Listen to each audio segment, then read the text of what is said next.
जी के छत्र छाया में हमने गुजरात के हो या गुजरात बाहर के हो सभी पीड़ित यात्रियों को मदद करने के लिए एक केंद्र खोला है। वहाँ भी हमारे वरिष्ठ आईएएस आईपीएस अधिकारियों को हमने नियुक्त किया है।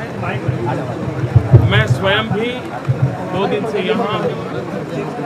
आज मैंने केदारनाथ घाटी तक सारे आफतग्रस्त विस्तारों का एरियल सर्वे किया है।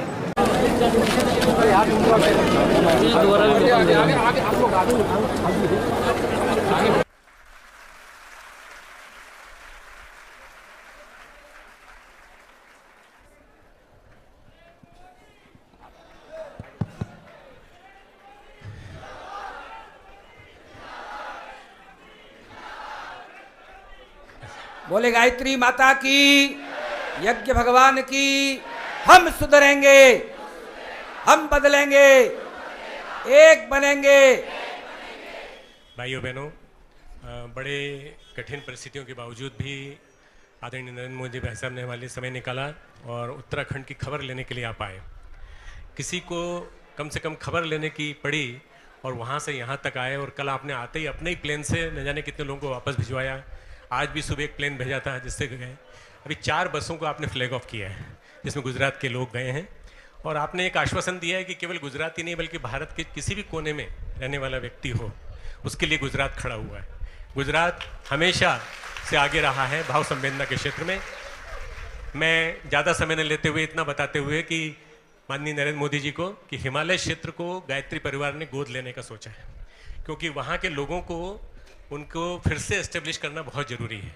और ये लगभग 3 से लेकर 5 साल पीछे चला गया है विकास की दृष्टि से। 3 साल तक दर्शन खुलेंगे इसका संदेह है। तो हम लोग कोशिश करेंगे, हमारे 50,000 कार्यकर्ताओं को तुरंत बुलाया हमने 1 महीने के अंदर। उसके बाद हम 1 लाख कार्यकर्ता लगाएंगे और हम गांव-गांव जाएंगे। गांव-गांव में जाके लोगों को उनके रोजगार की दृष्टि से व्यवस्थित करने की कोशिश करेंगे।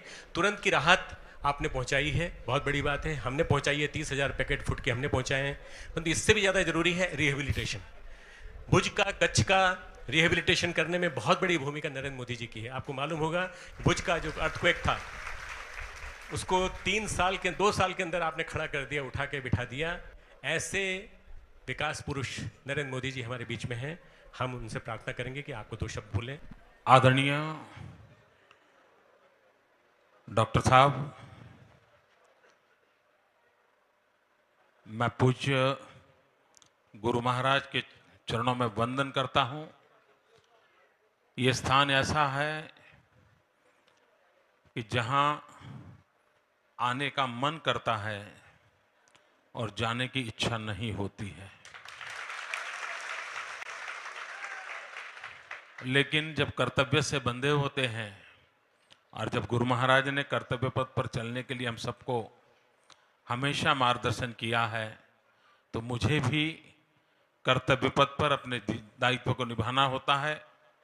और इसलिए मैं आज यहाँ आप लोगों से मिलना, आपके बीच रहना, मन की बहुत ही इच्छा होने के बावजूद भी कुछ ही पलों में मुझे निकलना पड़ेगा। मैं 2 दिन से यहाँ पर हूँ। हम गुजरात के लोग आपदा क्या होती है, स्वजनों को गंवाने का शोक क्या होता है, पीड़ा क्या होती है, उसको भली भांति जानते हैं।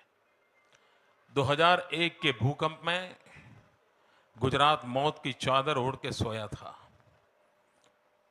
और सब लोग मानते थे कि गुजरात खड़ा नहीं हो सकता है, लेकिन सारे देश की दुआएं, सारे देश की मदद, हर राज्य हो, छोटा सा छोटा राज्य भी गुजरात के साथ खड़ा हो गया और आज गुजरात खड़ा हो गया है।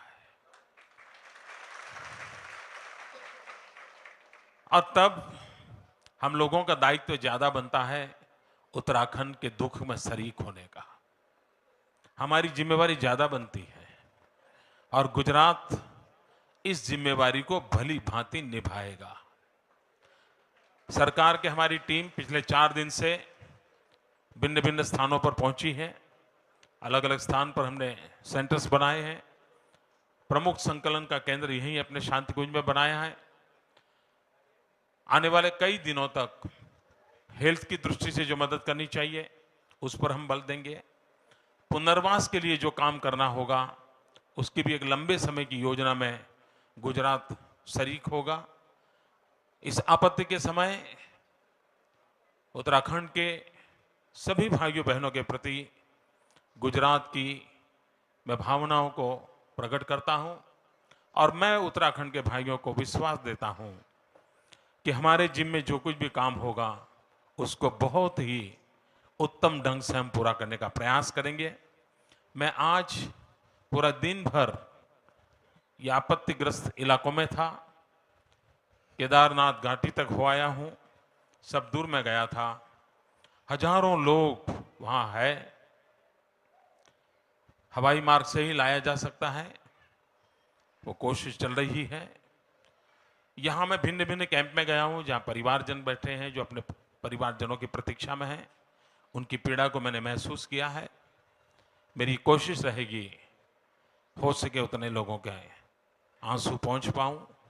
मेरी कोशिश रहेगी हर एक व्यक्ति को इस संकट की घड़ी में मदद करने का प्रयास करें और आप सबकी शुभकामनाएं, आपके इस पवित्र कार्य के आशीर्वाद हम सबको शक्ति दें ताकि हम समाज की इस आपत्ति के समय पूरी शक्ति और सामर्थ्य के साथ कुछ न कुछ अच्छा कर पाएं, किसी न किसी के लिए हम काम आएं। इस संकल्प को हम करें। माँ गायत्री हमको आशीर्वाद दें। आप सबको मेरी शुभकामनाएं हैं। मैं डॉक्टर साहब का बहुत आभारी हूं कि यहाँ सबके लिए दरवाजे खुले हैं, कोई भी आ जाए। और पूरे हिंदुस्तान में अब एक ही एड्रेस है, कहाँ जाना है, डॉक्टर साहब के पास जाना है। सब राज्य सरकारें अपना डेरा तंबू यहाँ डाल दिया है। सबको मालूम है कि यहाँ से व्यवस्था सुचारू ढंग से होगा। इस एक व्यवस्था के कारण कितना बड़ा लाभ होता है ये हम देखते हैं। कई जगह पे खाना नहीं था, यहाँ से खाना पहुँचाया गया ताकि कोई भूखा ना मरे। ये मानवता का इतना उत्तम काम इस पवित्र धरती से हो रहा है, डॉक्टर साहब के मार्गदर्शन में हो रहा है। मैं फिर बार आपके इस महान प्रयासों को प्रणाम करता हूँ, आपको वंदन करता हूँ। बहुत बहुत धन्यवाद। आज हम आपको रोकेंगे नहीं, परंतु हम आपसे अनुरोध करेंगे जब भी आगे आप देखना चाहें कि आपके द्वारा देखा हुआ उत्तराखंड कैसे फिर से खड़ा हो गया है, फिर से आइए और फिर उस उत्तराखंड को देखिए और शांति कुंज जरूर रुकिए। यहीं से रुकिए।